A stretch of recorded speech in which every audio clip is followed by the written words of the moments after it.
the contours of this election, I think, were set back in the summer, if not earlier. I mean, in the summer, you could see that Iraq was going to be was a huge problem for President Bush and was going to be a real big problem for the president, or for President Bush and for his party, and that it was just sort of gradually kind of a millstone around Republican candidates' necks.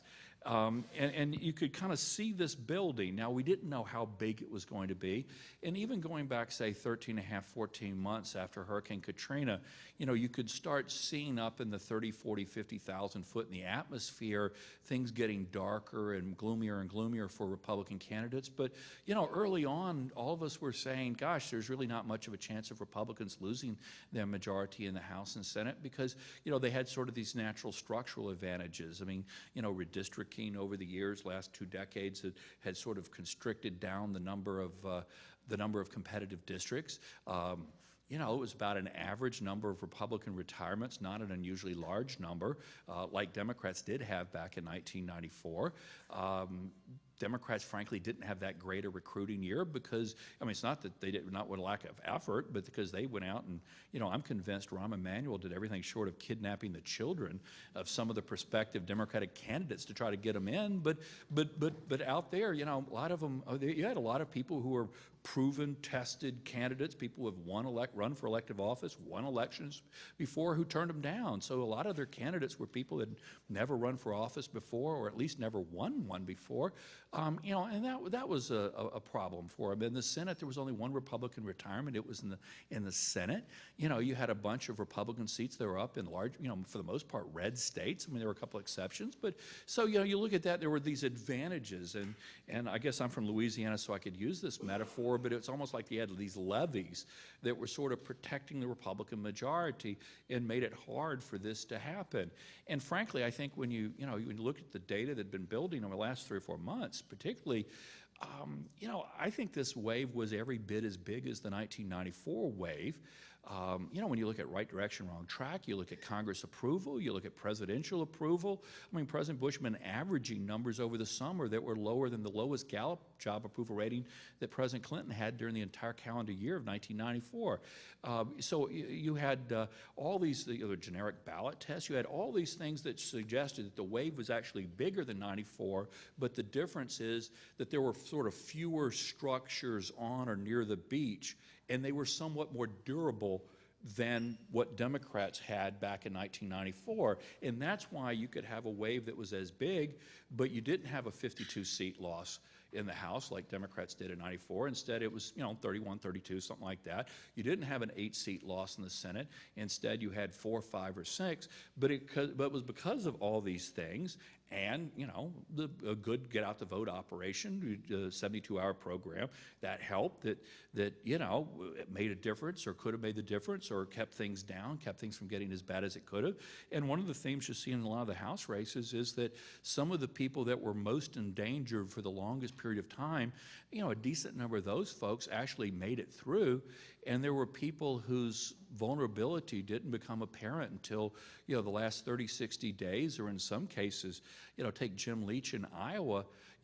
He's got the most Democratic district in the whole state of Iowa, but the thing is, we were watching it, but there were never any signs that this was actually going to happen, and it was a complete surprise. So, but the dynamics, the fundamentals of this thing hadn't changed in the last, at least 3, 4 months. Now, they had a pause, a hesitation in September, and things kind of got a little bit better briefly, and then after, we got past the anniversary of 9/11, the arrest of the terrorist suspects in London, and the anniversary of 9/11, and the focus shifting back on terror, then it kind of curled back. Then after that kind of faded, you saw Democrats starting to pick back up as the Iraq War violence casualty levels go up. The focus shifted back to Iraq, and then you had the Foley scandal on the 29th that sort of took all the previous scandals that were totally unrelated, obviously, and just kind of put them in a big box and put a bow on them and made them all sort of bigger than they had been before, and off it goes. But nothing had fundamentally changed in the last 90 days. I think for Democrats, what does this mean? I think if Democrats think this is a mandate, boy, they're crazy. Midterm elections are about punishing They're driven by anger and or fear. And if Democrats see this as a mandate, I think they're crazy. If they see this as an opportunity, then I think they're smart, because nobody voted for Democrats. They voted against Republicans. And so it's kind of human nature to think that well, obviously people voted for me. That's why, I mean, they weren't voting against somebody. They were voting for me because I'm wonderful. I mean, they came to know me the way I know myself. I mean, that's sort of, that's the way people are. But the thing is, if they see that as an opportunity rather than a mandate, then they actually have a chance to actually do something about this. The implications, and then let me turn it over to Chuck. I'm not sure from a policy level. I mean, I think there are going to be some things that will happen. But the way I look at it is, I don't think anybody has been, at least from the Congress end, nobody's been in control the last 2 years. And I don't think anybody's going to be in control the next 2 years. I mean, because when you have majorities that are this narrow, nobody's in control. You may have a majority. You may have some perks and some advantages, and you got the gavel, but you can schedule legislation, but you don't have control of the place. That you need bigger numbers in the House than Republicans have had the last 2 years, or that Democrats are gonna have in the House, and same thing in the Senate. You gotta have bigger numbers to even begin to think that you have control of the place. And Democrats can kind of steer things a little bit, but they're not in control. And but I do think some things will happen. And I think this is where it gets back to the mandate thing, that if Democrats sort of steer close to things that aren't terribly controversial, that are doable, you look at that, the Speaker-elect Pelosi's 100, gosh, I haven't said that before, that's interesting. The 100-hour program, it was pretty scrubbed up. I mean, there's not a whole lot of really controversial stuff in there, a lot like the contract with America.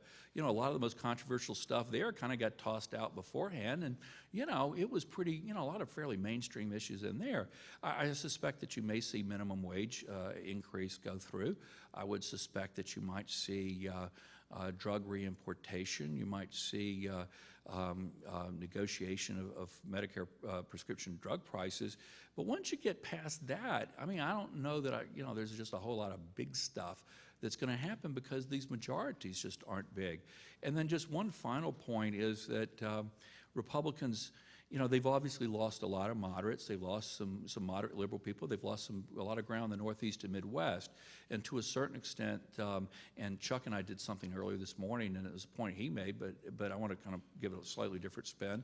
You are seeing to a certain extent happen in the Northeast and Midwest what happened to Democrats in the South back after the 1980 and 1994 elections, where, the place kind of got purged. I mean, you really didn't have many non-minority Democrats left in the South. Now, the question is, what does that do? Does that mean that just as Democrats lost the ballast, those conservative, moderate Democrats that kept the Democratic Party from lurching off into a ditch on the left-hand side, are Republicans going to lose what ballast they had left that kept the Republican Party from veering off into a ditch on the right-hand side? Is that what happens because there's been sort of a purge of a lot of these folks in this election? Or on the other hand, do Republicans say, I guess the revolution is over, and until we come up with Plan B, we probably ought to trim our sails a little bit and sort of take issues one at a time and pick our shots and not just sort of oppose everything. So there's sort of two routes that, two very different routes that Republicans could take. But it was a fascinating election. I was talking to a Republican pollster last night and said, look at the bright side. For the rest of your working career, the chances are you're never going to see another election hit your party like this. I mean, these things only come about every 30 years. And for Democrats, enjoy it, because you're not going to have another one for another 30 years, I mean, these things, it's only like 1 out of every 5 midterm elections, 1 out of every 10 presidential elections years, you have one of these where all politics is local simply didn't apply. And this time it didn't. The next 4 or 5 elections, it probably will. But wow, this was one that was, it was a fascinating election.